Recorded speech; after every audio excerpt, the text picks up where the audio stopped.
ajye yibuka neza ko ari umuntu amuciriza. Ya couple ya Theben na Medy nanjye ubwo maze kujya yuko ubu ngubu Ben na Medy hari wallahu baristu.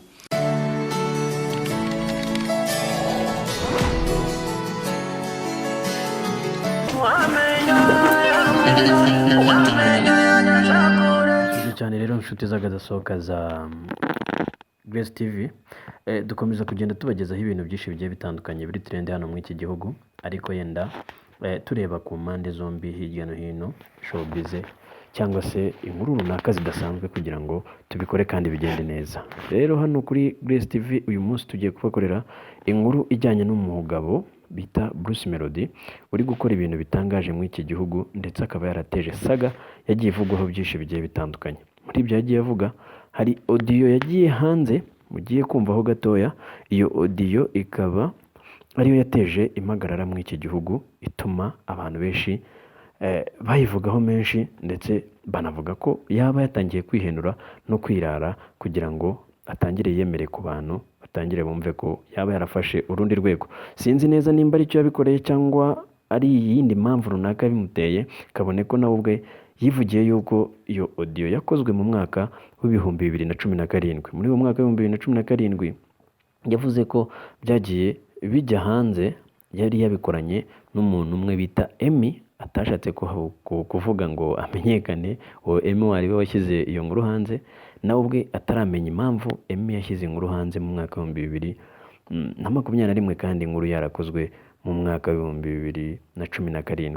Ariko rero tugendeye ku mirimo uyu musore ari gukora muri iki gihe, twavuga yuko rimwe na rimwe nta kosa rirerire yakoze, kubera ko yagiye akora ibintu byinshi bitangaje, ndetse byatuma uyu munsi wa none aha umwe afata iyo audio baganiriye akayishyira hanze bitewe n'uko ari kubona umuntu akazi.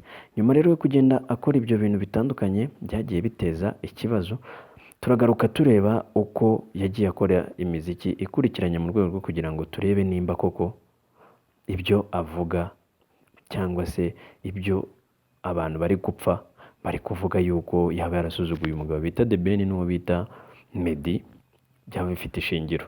Simbizi neza nimba ariko bimeze, gusa nawe amakuru agenda atanga avuga yuko abubaha, abakunda, ndetse anabafana.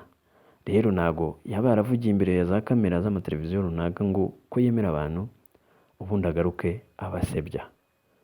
Sinzi impamvu ngo abantu ari bo bakomeza kuvuga muri buri kanya bagaruka kuri Medy na Theben, bo nta kintu na kimwe barabamubwira. Nyuma yabyo nabyo muzabimenya. Rero tugarutse mu mishinga agiye akora, twagiye tubona indirimbo bitaniza yakoranye n'umusore bamwita Mr Kagame, akaba ari umusore ukomeye cyane nawe mu muziki nyarwanda. Ishyiga rikomeye kuko ni video yakoze na Kenny kuva muri Extra Zoom mu gihugu cy'abaturanyi cya Tanzania. Uwo Kenny akaba ari nawe ukorera umugabo bita Diamond Platinum, ndetse n'itsinda rya WCB ryose aho riva rikagera, usanga ari we uri gukora indirimbo z'abo bantu, kandi akabakorera indirimbo ziri gukundwa ku ruhando mpuzamahanga. Twavuga ko rero iyo ndirimbo bitaniza yabimburiye umujyo w'indirimbo uyu musore yakoze muri uyu mwaka wa 2000 kuva mu 2020 kugera 2021. Umujyo w'izo ndirimbo rero tugaruka ku ya kabiri yahise ayikora mu gihe kibi, mu bihe bikomeye, mu gihe cya lockdown, adukorera indirimbo bayita Hands Up. Nayo ni indirimbo yakozwe mu buryo bukomeye, indirimbo yakorewe online, agaragaza ko ari kuyikora muri cya gihe cyaguma mu rugo. Iza rero irimo amagambo y'amarangamutima yamufashije kwitekururira abantu muri biriya bihe, akora uko ashoboye kugira ngo abereke ko ari umugabo koko uzi gukora. Akora Hands Up, aragira ati natwe twese byaranze. Iyo ndirimbo nayo ijya hanze. Nyuma y'iyo ndirimbo rero yahise akorana n'umugabo bita DJ Pius cyangwa se Mr Muremure, bakorana indirimbo bayita Ubushyuhe. Indirimbo nayo yateje saga cyane nyuma yo kumvikanamo amagambo y'umugabo bita Gitwaza, n'umukecuru utuye mu karere ka Gisagara mu ntara y'Amajyepfo, nawe wagaragayemo agira ati abakobwa bobo bagira ubushyuhe buteye ubwoba. Iyo ndirimbo nayo tugiye kumva no kuyireba urasanga ari indirimbo nayo nziza cyane. Nyuma y'indirimbo Ubushyuhe rero yadukoreye indirimbo zitandukanye kuko yahise akorana n'umugabo bita Dani Vumbi, bakora indirimbo bayita Umugozi. Iyo ndirimbo nayo yateje amarangamutima bitewe n'uburyo uyu mugabo yaririmbyemo amagambo agiye akomeye.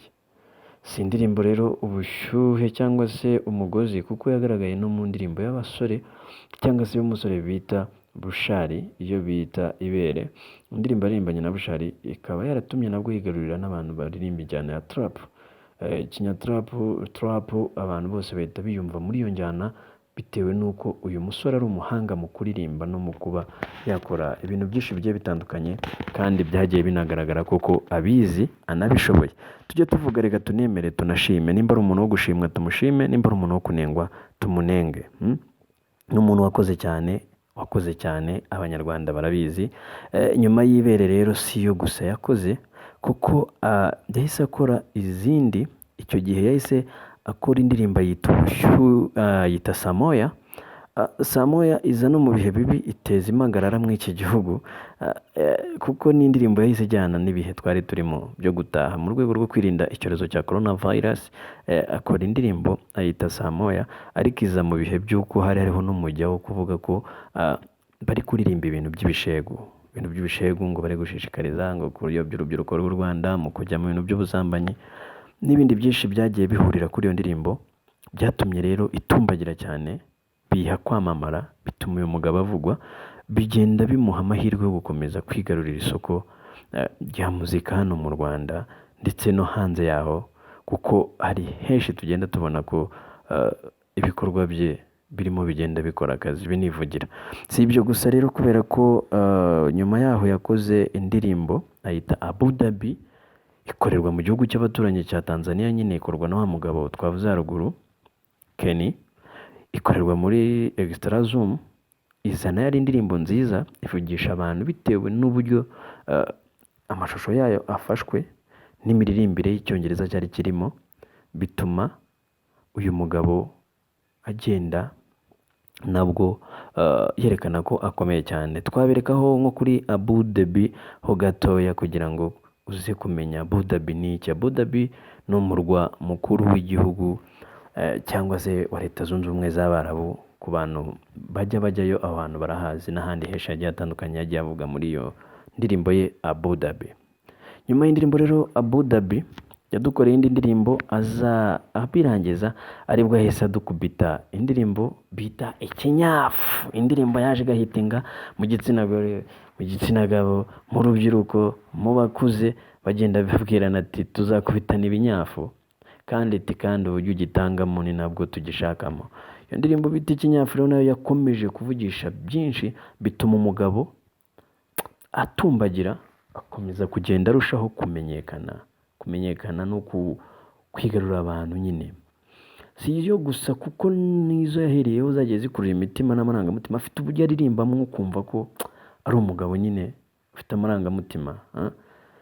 Si ibyo gusa kuko nyuma y'Ikinyafu ejo bundi aza ahita noneho ashyira mu gatebo, apfundikira, ababwira ngo ibi byose tubamo, nubwo umuntu yagukosereza, nubwo umuntu yakugirira gute, ugomba kurenzaho ukanashimira. Adukora indirimbo yita, n'indirimbo yaje rero ari nayo nziza cyane, ari gushimira n'abamugiriye nabi ndetse n'abo yagiriyemo nabi nabo akanabashimira kuko ari byiza bamukoreye. Indirimbo yaje ayita Bado. Muri iyo ndirimbo Bado yashimiye umusore bita Mico the Best, agira ati niwe wangejeje the super level, uwo gushimirwa. Ashimiramo abamureze mu nkiko, abamuburaniye, abagize gute. Nyuma ajya kubirangiza atubwira ngo uyu muziki tubamo ubu ngubu aho bigeze umuntu atanga n'ibitambo, usaba n'ibitambo kugira ngo ukore. Ntabwo ndasobanukirwa neza rero. Nyuma yabyo ariko ku ma social network cyangwa ku mateleviziyo akorera kuri YouTube menshi agiye atandukanye, hagenda hanyura inkuru zigiye zitandukanye z'ukuntu bamwe bamugira inama bavuga ngo ibyo yavuze ngo yarahemutse. Aho twagaruka kuri Muyoboke Alex wavuze yuko agomba kubaha ibyo Tom Close yavuze, akibuka ko Muyoboke ari we wamuciriye inzira akamugeza mu ruhando rwa muzika, kuko ngo kera yacurangaga na gitari. nabyo mutari muzi mubimenye. Rero tugarukira ku musozo, tubarakira gukanda subscribe, tubibutsa ko uyu musore noneho ubu turi kuvugana ari mu gihugu cy'abaturanyi cya Tanzania, aho yagiye gutegura misile hazaza akagukubita umuziki ugasigara uvuga ati ariko bundi uyu muhungu ko mbona wa mugani we ari icyamamare, bimeze bite? Ni muri urwo rwego rero nka Grace 23 TV tuzajya dukomeza tugenda tubabwira uko gahunda zose zigiye zimeze, tubereka ko buri muntu yagiye akora, sitwakwirengagiza ibyo yakoze ngo tumuvebe. N'igihe gito yamaze mu muziki kiramwerekana ko ari icyamamare koko nk'uko akunda kwiyita. Kuva mu 2012 igihe tuzi neza ko abo ngabo bavuzwe haruguru harimo watangiye 2005, hari n'undi watangiye 2008. Tom Rose nubwo yaza avuga ngo bagomba kubaha nk'abarijenti cyangwa nk'iki nk'uko nawe yagiye abisobanura, n'abandi benshi bagenda bavuga ati nta barijenti turabubaha mu muziki nyarwanda kuko barihirinze mu gihe bitashobokaga, ariko ntibivuze yuko ubu aka kanya bari gukora. Nubwo bigenda bivugwa hirya no hino ko byabasuzuguye, ariko nawe agakomeza ababwira ati dore bari babiri none ubu tubaye batatu, nimuzaba muvuga bariya babiri mujye muhita munyongeraho kuko ubwo nitwe turi kurwanira ibendera ry'iki gihugu. Uyu mugabo rero mwitege nyuma yo gushinga isibo, ndabona simbizi, tuzagenda tubakurikiranira tubabwira uko gahunda zihagaze, kandi ndabizi neza ko muzagenda mubikunda.